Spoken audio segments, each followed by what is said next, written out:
Self-Lender reports structured installment loan payments to credit bureaus, while Possible Finance reports short-term loan repayment activity, depending on account use and repayment behavior.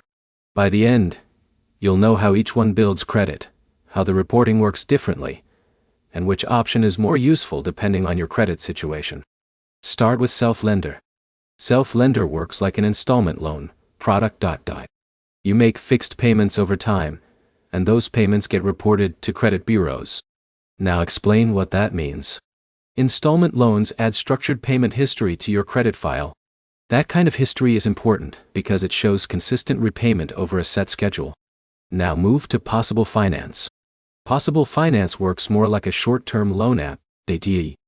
You borrow a small amount and repay it over a short period, with activity that can be reported depending on how the account is structured and used. Now explain what that means.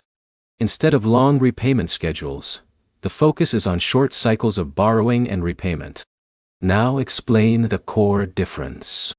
Self-Lender is predictable and structured. You follow a fixed payment plan that stays consistent over time. Possible Finance is more flexible and based on short-term borrowing needs. Now explain credit impact style. Self-Lender tends to look more like traditional credit history because it mirrors standard installment loans. Possible Finance reflects more short-term borrowing behavior, which can still contribute to credit history depending on reporting. Now explain who Self-Lender fits.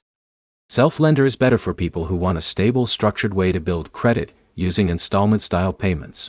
Now explain who Possible Finance fits. Possible Finance is better for people who need short-term access to cash, while also trying to build credit behavior through repayment. Now, explain the limitation for both. Neither option guarantees a specific credit score increase. Credit scores depend on your full credit profile, not just one account. Now explain practical comparison. Self-Lender is more consistent and easier to track over time. Possible Finance is more situational and tied to short-term borrowing cycles. Now summarize the key points.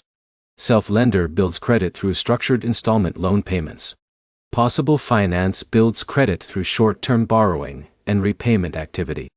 And Self-Lender is usually more stable, while Possible Finance is more flexible but situational. One practical next step. Decide whether you want structured long-term credit building or short-term borrowing flexibility, because that choice matters more than the brand itself. If this helped, like the video, and subscribe for more simple breakdowns of credit tools without the confusion.